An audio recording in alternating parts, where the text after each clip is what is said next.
오늘 우리에게 주신 하나님의 말씀은 호세아 2장 14절에서 15절의 말씀입니다. 호세아서 2장 14절에서 15절의 말씀입니다.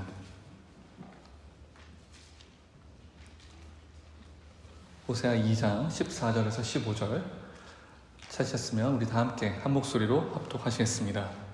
그러므로 보라, 내가 그를 타일러 거친 들로 데리고 가서 말로 위로하고 거기서 비로소 그의 포도원을 그에게 주고 아골 골짜기로 소망의 문을 삼아 주리니 그가 거기서 응대하기를 어렸을 때와 애굽 땅에서 올라오던 날과 같이 하리라. 아멘.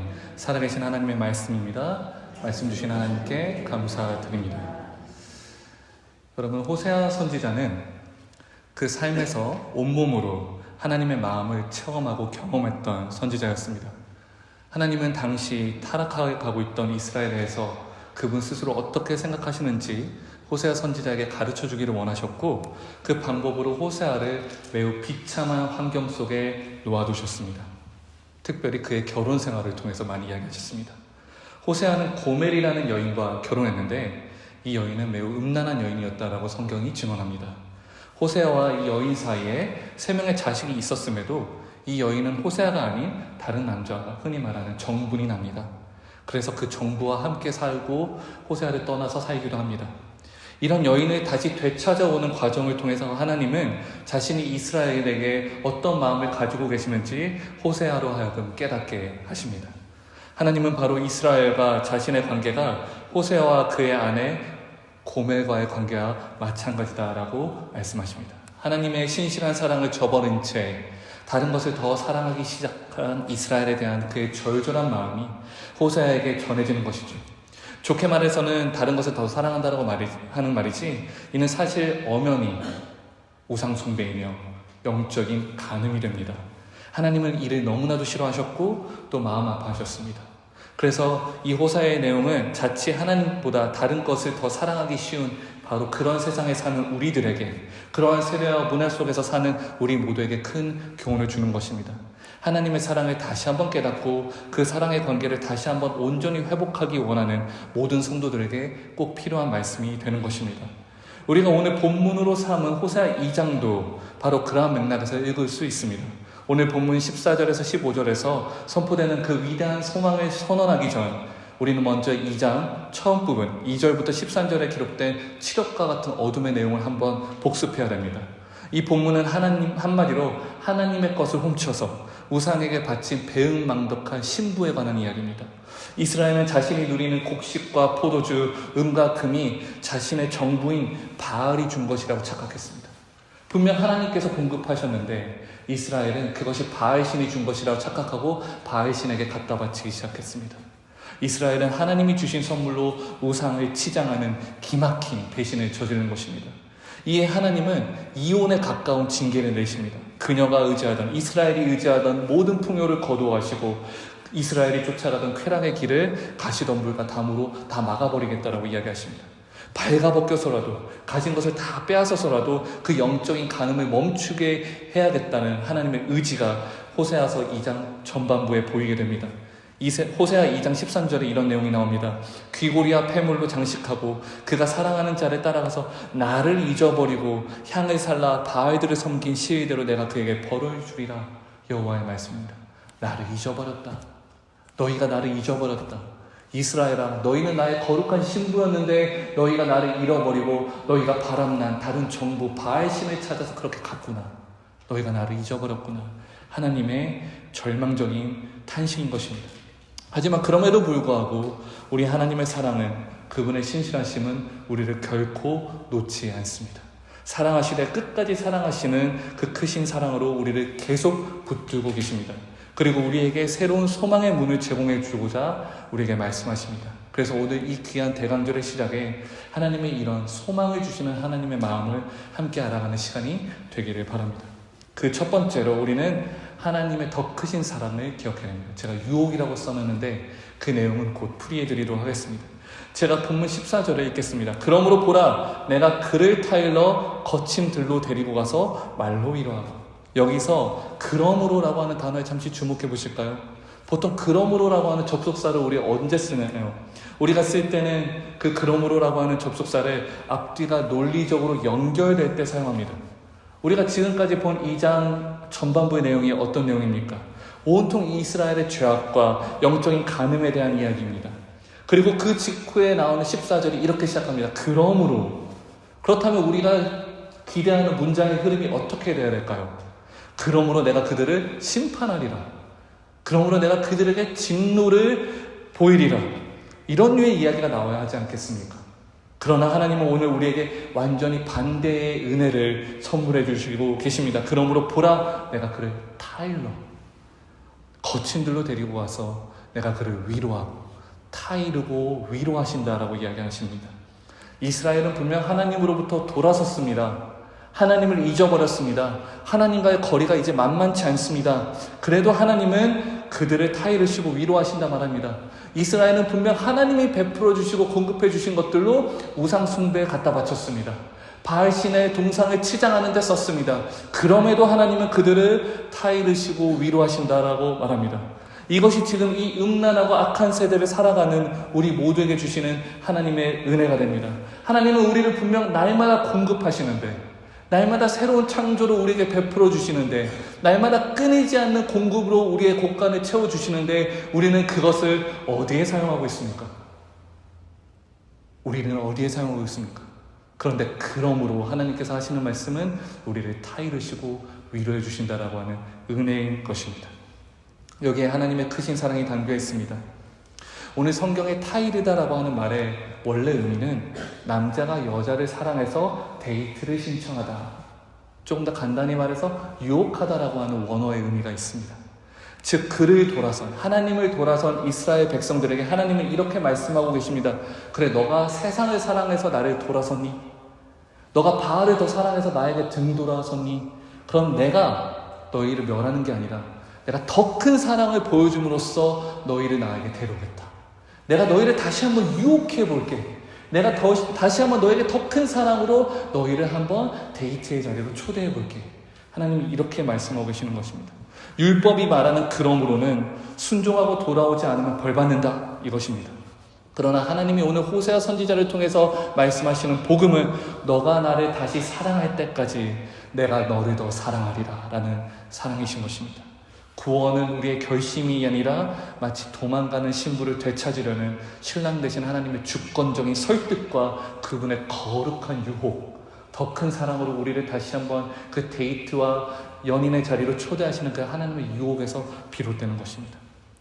여러분, 제법 오래된 드라마 중에 아내의 유혹이라는 드라마를 혹시 아십니까? 한때 센세이셔널하게 한국을 강타했던 드라마입니다. 아내의 유혹이라는 드라마가 있습니다. 아마 여러분 중에서도 재밌게 보신 분이 있으리라 생각됩니다. 또 몇 해 전인가요? 부부의 세계라는 드라마가 있었습니다.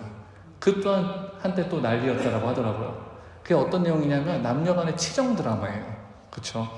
저는 이들 중 어느 것도 보지는 않았습니다. 하지만 워낙 유명한 드라마이고 또 당시 크게 화두가 되었던 드라마라서 어찌저찌 줄거리를 귀동냥에서 듣게 되었어요. 근데 그 내용이 속된 말로 가관이더라고요. 네, 가관이더라고요. 극 중에 남편이 이제 바람이 납니다.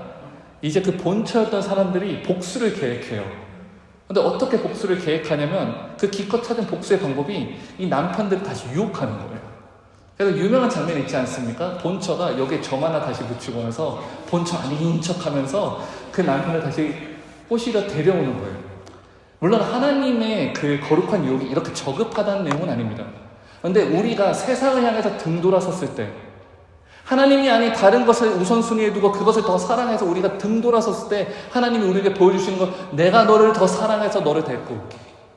내가 너를 더 사랑해서 너가 그 사랑이 잊혀지도록 만들어줄게. 세상을 향한 너의 그 사랑, 어긋난 사랑이 잊혀지도록 만들어줄게. 내가 너를 나의 품으로 다시 데리고 올게. 우리를 너무나 사랑하셔서 세상에 대한 사랑을 키워가는 우리가 너무나 안타까우셔서 우리로 하여금 다시 그분을 온전히 바라보고 사랑하게 하기 위해서 끝없는 타이름으로, 끝없는 위로로 우리를 돌아서게 하시는 것입니다. 그러므로 저는 이 대강절 기간 우리의 삶을 한번 돌아보며 우리가 그 하나님의 사랑의 품에 다시 한번 들어가기 원합니다. 우리가 이 12월을 맞이하는 이 시간 동안, 올 한 해 동안 얼마나 하나님 외에 다른 것을 사랑해 왔었는지 돌아보기 원합니다. 그래야 이 대강절 기간 하나님의 크신 사랑 안에 내가 마음이 녹아 다시 한번 돌아서기 원합니다. 하나님의 타이르심과 하나님의 위로하심에 내 고개를 다시 한번 그쪽으로 돌리기 원합니다. 하나님을 향하여 발걸음을 다시 한번 옮기기 원합니다. 그 하나님의 애달픈 마음을 우리가 사무치게 알아서 한 발자국이라도 더 하나님께 가까이 가는 그 인생이 되기를 소망합니다. 두 번째로 바로 그 사랑은 광야에서 들리는 사랑입니다. 14절에 다시 한번 읽겠습니다. 그러므로 보라, 내가 그를 타일러 거친 들로 데리고 와서 말로 위로하고. 여기서 말하는 거친들이 바로 광야입니다. 하지만 이 또한 이스라엘이 원래 알고 있던 광야의 의미와 조금은 다릅니다. 원래 이스라엘이 알고 있던 광야는 그들이 출애굽하는 기간 동안에 겪었던 40년 동안의 광야 시간입니다. 출애굽 후 불순종해서 40년 동안 뺑뺑이 돌았던 그 광야의 기억을 갖고 있습니다. 고통과 훈련과 메마름의 장소인 것입니다. 하지만 오늘 하나님이 이 이스라엘을 광야로 데리고 가시는 이유는 바로 타이르고 위로하시기 위해서인데, 왜 그 광야를 찾으셨나? 바로 세상의 다른 소리를 차단하기 위해서입니다. 바알의 소리가 들리지 않는 곳, 이방 민족의 소리가 들리지 않는 곳, 내 집중력이 흐트러지지 않고 온전히 하나님의 목소리에 귀 기울일 수 있는 곳, 그 광야로 우리를 불러내십니다. 우리를 데리고 가십니다. 이런 광야도 있는 것입니다, 여러분. 지금 이스라엘에게는 바알의 영향력이 너무나 큽니다. 이방 문화의 소리가 너무나 큽니다. 그 음란하고 악한 문화가 너무나도 큽니다. 이스라엘 남자들이 많이 무너져 갑니다. 혼합된 결혼이 일어납니다. 하나님의 음성이 들리지 않습니다. 그런 이스라엘의 하나님은 광야로 초대하십니다. 잠시 조용한 곳에 가서 나의 말을 좀 들어보지 않겠니? 잠시 나와 독대하는 시간을 좀 가져보지 않겠니? 나와의 관계에만 좀 집중해보지 않겠니? 하며 우리에게 손을 내밀고 계십니다. 인생에서 얼마나 많은 광야를 우리가 지나갑니까? 분명 그 안에는 우리가 감당하기 어려운 환경과 고통과 훈련이 있습니다. 어려움과 눈물이 있습니다. 하지만 그곳에는 분명 하나님과 독대하는 시간도 있는 것입니다. 하나님의 음성만 들리는 시간, 하나님의 뜻만 밝히 보여지는 시간이 분명히 있는 것입니다. 세상이 주는 온갖 잡음에서 벗어나서 우리의 진정한 공급자이자 목자이신 하나님께 집중하는 시간을 갖게 되는 것입니다. 그러므로 저는 이 광야의 시간을 하나님과 갖는 제2의 허니문이라고 말하고 싶습니다. 하나님과 우리가 신혼 초에 얼마나 이 두 사람끼리 서로 집중합니까? 다른 것이 보이지 않습니다. 서로에게 집중하고 그 사랑을 어떻게 하면 더 키워갈까만 집중합니다. 우리에게 필요한 것이 이 하나님과의 첫사랑, 하나님과의 허니문입니다. 이 광야로 이끄시는 하나님 손에 초대되어서 하나님, 내 귀에 하나님의 목소리만 들리게 하여 주시옵소서. 하나님의 말씀만 들리게 하여 주시옵소서. 내 눈에 하나님의 방법, 하나님만 뜻만 보이게 하여 주시옵소서. 다른 세상이 주는 것 하나님 중요치 않습니다. 그것들 모두 다 끊어내겠습니다. 이 광야에서 하나님의 소리만 듣게 하여 주십시오라는 그 시간을 회복해야 하는 것입니다. 1997년에 심리학자 아서 에런이라고 하는 사람이 그의 팀과 함께 이런 실험을 했습니다. 실험의 주제는 이것입니다. 실험실 환경에서 서로 대면대면한 낯선 두 사람이 과연 친밀감을 형성할 수 있을까 하는 유명한 연구가 있습니다. 그 실험에 여러 단계가 있었는데 그 하이라이트가 바로 마지막 단계입니다. 실험 참가자를 조용한 실험실에 앉혀두는 것입니다. 두 사람을 앉혀놔요. 조용합니다. 의자 두 개를 마주보고 앉혀놓습니다. 그리고 아무 대화도 하지 않고 4분 동안 그저 서로 눈만 바라보게 하는 거예요. 숨 막히죠. 긴장감이 넘쳐납니다. 4분 동안 서로 눈만 계속 응시하고 있는 것입니다. 쳐다보고만 있었습니다. 대화도 없습니다. 그러나 결과가 놀라웠습니다. 실험에 참가한 많은 사람들이 깊은 친밀감을 그 눈과 눈을 마주치고 있는 그 4분 동안 형성할 수 있었고, 심지어 그 중에 한 쌍은 실험 6개월 뒤에 결혼까지 이르렀습니다. 그래서 이 실험 결과가 나중에 뉴욕타임즈에 소개되어 전 세계적으로 알려지게 되었습니다. 제가 한번 여러분들에게 묻고 싶은 건, 우리는 과연 이 바쁜 현대의 생활을 하면서 단 4분이라도 하나님의 눈을 바라보며 집중할 수 있습니까? 과연 다른 것이 우리를 방해하진 않습니까? 전화벨 소리, 카톡 소리, 내가 잠깐 보고 싶은 유튜브 이야기, 페이스북, 다른 사소한 생각들, 나를 괴롭히는 많은 생각들, 내 마음에 울렁이게 하는 갈등들, 이런 모든 것들이 과연 단 4분이라도 하나님께 집중하게 합니까? 그런데 우리가 필요한 것이 바로 이 광야의 시간입니다. 하나님의 목소리만, 하나님의 얼굴만 보이는 이 시간, 그래야 온전히 하나님과의 친밀감을 다시 형성할 수 있는 시간, 이 시간이 우리에게 회복되기 원합니다.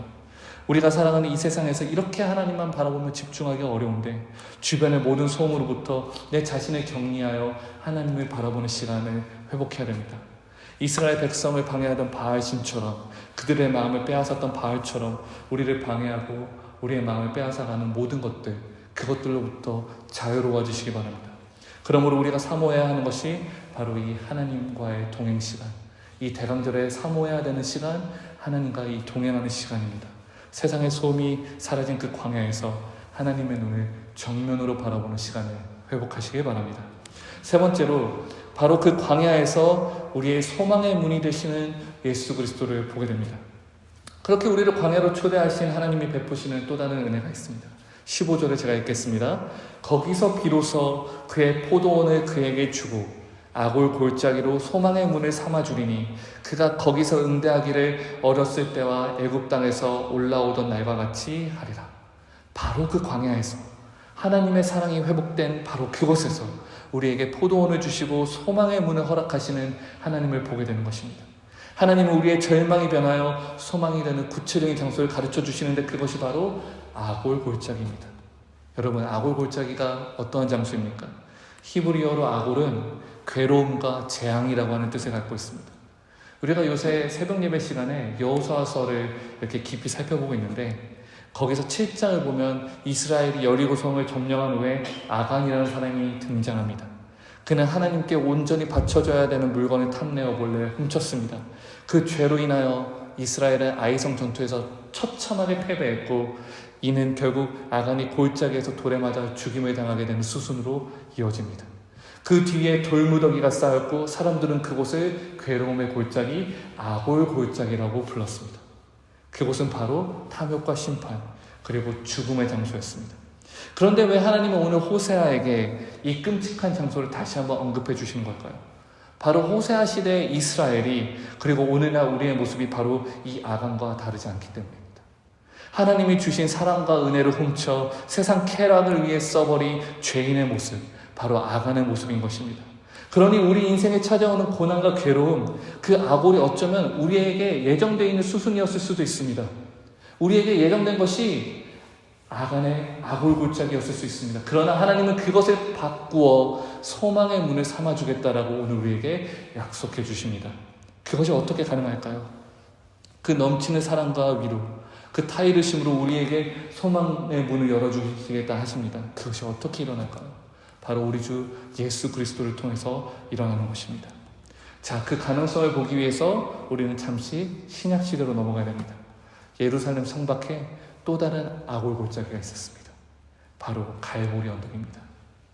하나님은 오늘 그 아골 골짜기에 소망의 문을 내시겠다고 약속하셨고, 그 약속은 2000년 전 베들레헴의 말구요에서 아기 예수님의 오심으로 성취되었습니다. 그분이 장성하시어 예루살렘 성 밖에 있는 또 다른 아골 골짜기, 바로 그 갈보리 언덕을 오르셨습니다. 예수님은 우리의 영적 가능, 우리의 죄악, 우리가 아간처럼 저지른 모든 죄악의 무거움을 지시고 그 척박한 언덕을 오르셨습니다. 세상 사람들은 이 십자가를 보면 저주다, 저것은 괴로움이다, 저것은 아골이다, 저것은 끝이다 라고 말하며 돌을 던졌습니다. 분명 그때 그랬습니다. 십자가는 원래 사형틀이었고 수치스러운 죽음의 장소였습니다. 하지만 우리 예수님께서 그 십자가 위에서 그 모든 아골, 그 모든 괴로움을 대신 담당하시고 죽으심으로, 그리고 사흘 만에 부활하심으로 그 사형틀을 영원한 생명의 문, 소망의 문으로 바꾸어 놓으셨습니다. 요한복음 10장 9절에서 예수님이 친히 이렇게 선포하십니다. 내가 문이니 누구든지 나로 말미암아 들어가면 구원을 받고 또는 들어가며 나오며 꼴을 얻으리라. 예수님이 소망의 문이 되어주신 것입니다. 사랑하는 배단이 여러분, 예수 그리스도, 바로 아골 골짜기에 세워진 그 소망의 문, 그 문으로 들어가야 됩니다. 우리가 죄로 인해 죽을 수밖에 없던 그 자리, 실패와 수치로 얼룩진 그 자리에 십자가가 세워졌고 이제 우리는 그 십자가라고 하는 문을 통과하여 하나님께로 나아갈 수 있게 된 것입니다. 세상은 고난을 피하는 것이 소망이라고 합니다. 할 수만 있으면 아골골짜기에 가지 않는 것이 소망이라고 이야기합니다. 하지만 성경은 그 고난의 한복판에 예수 그리스도라고 하는 문이 열리는 것이 진정한 아골골짜기의 소망의 문이라고 이야기합니다. 그러므로 이 대강절은 여러분 단순히 달력상의 날짜 12월 25일을 기다리는 시간이 아닙니다. 대강절은 아골골짜기와 같이 출구가 없던 우리의 인생, 캄캄한 절망 속에 있던 우리의 인생 속에서 소망의 문 대신 예수 그리스도를 기대하며 기다리는 시간이 되어야 하는 것입니다. 우리 인생 속에서 이제껏 하나님께 초점을 맞추지 못해서, 그래서 하나님께 집중하지 못했던 모든 시간들을 뒤로 한 채 우리를 그 끊임없는 사랑, 더 크신 사랑으로 타이르고 위로해 주시는 그 사랑을 만끽하며 예수 그리스도가 뚫어놓으신 그 소망의 문으로 들어가야 되는 시간인 것입니다. 사랑하는 배단이 여러분, 오늘 우리에게 하나님의 그 사랑이 임합니다. 오늘 이 대강절 첫 주에 그 소망의 하나님, 소망의 예수 그리스도를 통하여 우리를 부르고 계십니다. 호세아의 아내처럼, 그리고 이스라엘처럼 우리가 지금껏 하나님 외에 무엇을 사랑해왔든지 간에 하나님은 그 사랑보다 더 큰 사랑으로 우리를 그분 곁으로, 그 데이트의 장소로 끌어당기고 계십니다. 우리 마음의 부정을 심판과 진멸로 대하지 않으시고 오직 그분의 은혜와 위로로 덮으십니다. 그리고 고요한 곳, 은밀한 광야에서 우리와 대화하기를 원하십니다. 다시 한번 사랑을 회복하기 원하십니다. 그리고 거기에 그치지 않으시고 우리의 어두운 인생 가운데 빛으로 소망의 문을 내주셔서 예수 그리스도를 그 독생자 아끼지 않으시고 우리에게 내어주셨습니다. 아골 골짜기와 같은 우리의 인생을, 그래서 갈보리로 올라가야만 마땅한 우리의 삶을 우리 대신 예수께서 피 흘리며 올라가셔서 십자가로 그 문을 열어놓으셨습니다. 그러므로 오늘 이 대강절 첫 주에 우리가 할 일은 우리의 참된 예수 그리스도, 우리의 참된 소망 되신 예수 그리스도를 기대하며 기다리는 일일 것입니다. 예수 그리스도께로 한 걸음 더 나아가는 일입니다. 그 소망의 문으로 모두 들어가는 저와 여러분, 우리 모든 배단의 성도님들 되시기를 주님의 이름으로 축원합니다.